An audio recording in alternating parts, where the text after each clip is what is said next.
Selamat pagi, salam sejahtera dalam kasih Tuhan. Mari kita berdoa untuk menyambut firman Tuhan. Bapa, kami bersyukur oleh karena anugerah dan kesempatan yang Tuhan percayakan bagi kami. Kembali kami akan menerima berkat dari firman-Mu.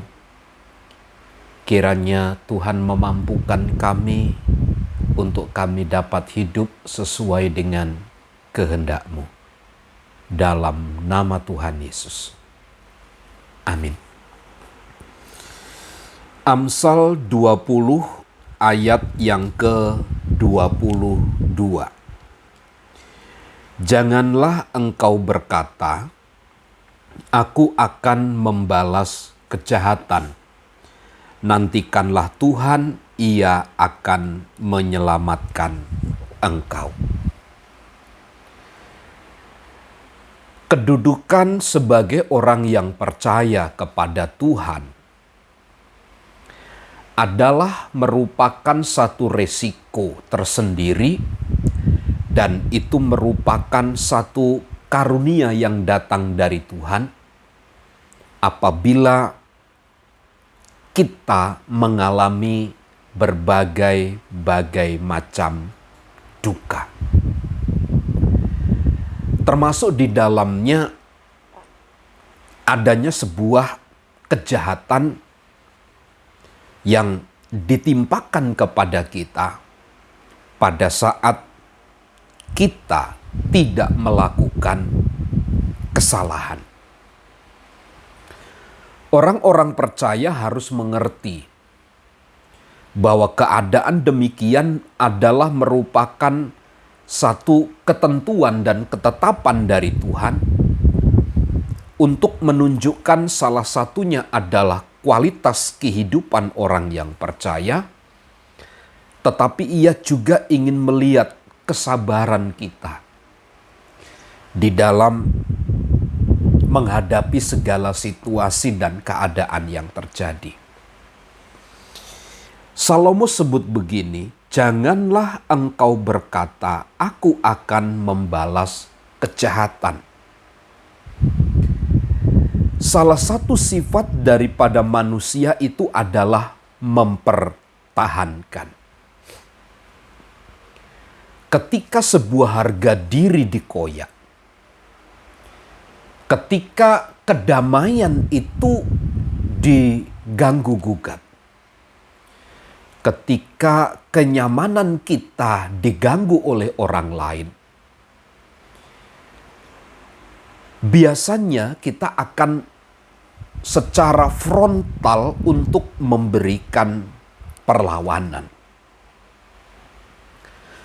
Tapi berbanding terbalik dari apa yang disampaikan oleh Salomo dari ayat 22 ini, janganlah engkau berkata, aku akan membalas kejahatan. Dengan kata lain, kepada setiap orang percaya tidak diperkenankan untuk membalas kejahatan. Jangan pernah terbersit di dalam hati dan pikiran kita ini untuk membalas kejahatan dengan sebuah kejahatan. Maka kejahatan tidak akan pernah berhenti, akan terus berjalan. Tapi kejahatan hanya bisa diselesaikan dengan kebaikan. Karenanya Salomo menyarankan begini, nantikanlah Tuhan, Ia akan menyelamatkan engkau.